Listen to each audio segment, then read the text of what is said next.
గుండెకు వీకెండ్ గండం అంట. అంటే మనుషులకే కాదు, ఈ హార్ట్ అటాక్‌లు ఇట్లాంటివి కూడా వీకెండ్‌లు చూసుకొని వస్తున్నాయా? వారాంతాలు అతిగా మద్యం, మాంసం, మసాలా వంటల ఆరగింపుతో తీవ్ర ప్రభావం. సెలవు రోజుల్లో గుండె సమస్యలతో ఆసుపత్రిలో చేరే వారి సంఖ్య 30% ఎక్కువ. హాలిడే హార్ట్ సిండ్రోమ్‌గా వైద్యుల హెచ్చరిక. చలికాలంలో మరింత ప్రమాదం. ఏదైనా మితంగా ఉంటేనే మేలన్న వైద్యులు. అంటే ఏమవుద్దంటే వీకెండ్స్ పర్టిక్యులర్‌గా ఈ సాఫ్ట్‌వేర్ వోళ్ళు అందరూ కూడా ఈ శనివారం వచ్చిందంటే చాలు ఫుల్లు పటాసనమాట. ఎందుకంటే శుక్రవారం అంటే సాఫ్ట్‌వేర్ వాళ్ళకి శనివారం, ఆదివారం సెలవు ఉంటుంది కదా! వాళ్ళు ఏం చేస్తారు, శుక్రవారం సాయంత్రం పబ్బులకెళ్తారు మంచిగా. తెల్లారులు తాగుతారు.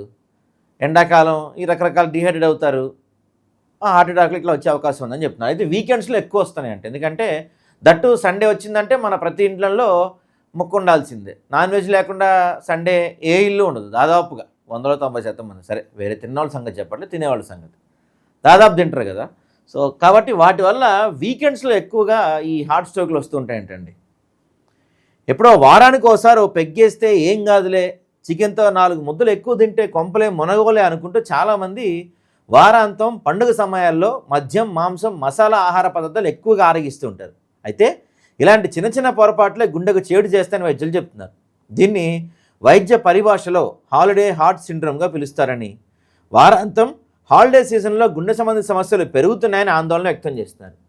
ఈ సమయాల్లో తీసుకునే అధిక చక్కెర, కొవ్వు, ఉప్పు ఉన్న ఆహార పదార్థాలు రక్తపోటును పెంచి గుండెపై ఒత్తిడి పెరుగుతుందని, అతిగా తినడం వల్ల శరీరానికి కావాల్సిన శక్తి అవసరం పెరిగి గుండె మరింత కష్టపడాల్సి వస్తుందని వైద్యులు చెప్తున్నారు. దట్టు ఏమవుద్దంటే సండే నాన్ వెజ్ తిని మధ్యాహ్నం పూట సండే మధ్యాహ్నం చికెనో మటనే వేస్తాం.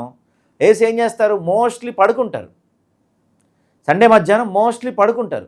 మీరేమో గట్టిగా సండే దొరికిందే కదా అని చెప్పి మంచిగా కొంచెం మిగతా రోజుల కన్నా సండే 2 ముద్దలు ఎక్కువ లాగిస్తాం, మనం 2 ముక్కలు ఎక్కువే తింటాం. తిని మిగతా రోజుల్లో అంటే తిని పని చేస్తాం కదా, కొంత రిస్క్ తక్కువ ఉంటుంది. కానీ సండే ఏం చేస్తాం, మంచిగా ఇంత వేసి పంటాం. ఏమైద్ది, ఇక్కడికి చేరుకుంటుంది మొత్తం. అది అసలే వారి నాయన నువ్వు తినే జంక్ ఫుడ్తో నేను వస్తున్నాను రా బాబు, ఎప్పుడెప్పుడు ఆగిపోదామని నేను చూస్తున్నా అనుకుంటుంటే నువ్వు మరింత తినిపించి దాన్ని ఆగిపోయేలా చేస్తావు అనమాట. కాబట్టి వీకెండ్స్లో చూసుకోవాలి జాగ్రత్తగా. దట్టు మన వాళ్ళు ఎవరు ఎక్సర్సైజులు చేయట్లే ఈ మధ్య.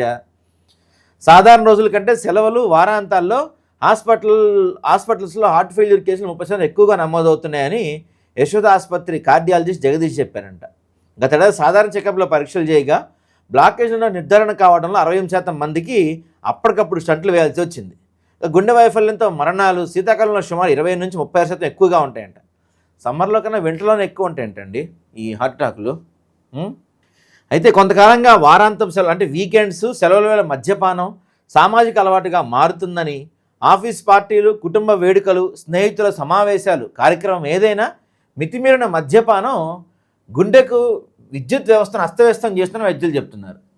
ఎక్కువగా మద్యం సేవిస్తే నాడీ వ్యవస్థ మీద ప్రభావం చూపుతుందంట. దీనివల్ల గుండె స్పందనలు, బీపీ పెరిగి హార్ట్ ఫెయిల్ అయ్యే ప్రమాదం వైద్యులు చెప్తున్నారు. అతి మద్యపానం వల్ల బ్రెయిన్ స్ట్రోక్ వచ్చే అవకాశం ఉందని చెప్తున్నారు. మొదట మద్యపానం వల్ల వచ్చే అర్మిథియాగా గుర్తించిన హెచ్ఎస్ఎస్ ఇప్పుడు అనేక కారణాల వల్ల ఏర్పడే పరిస్థితిగా మారిందంటండి. సో సెలవుల్లో కూడా మానసిక అలవాటు, సెలవుల్లో విశ్రాంతి తీసుకొని అందరూ భావిస్తారు. కొన్నిసార్లు అవి మానసిక అలసటను కలిగిస్తాయంట. ప్రయాణాలు, అంచనాలు, భావోద్వేగ ఒత్తిడి కలిసి గుండెపై ప్రభావం చూపుతాయి.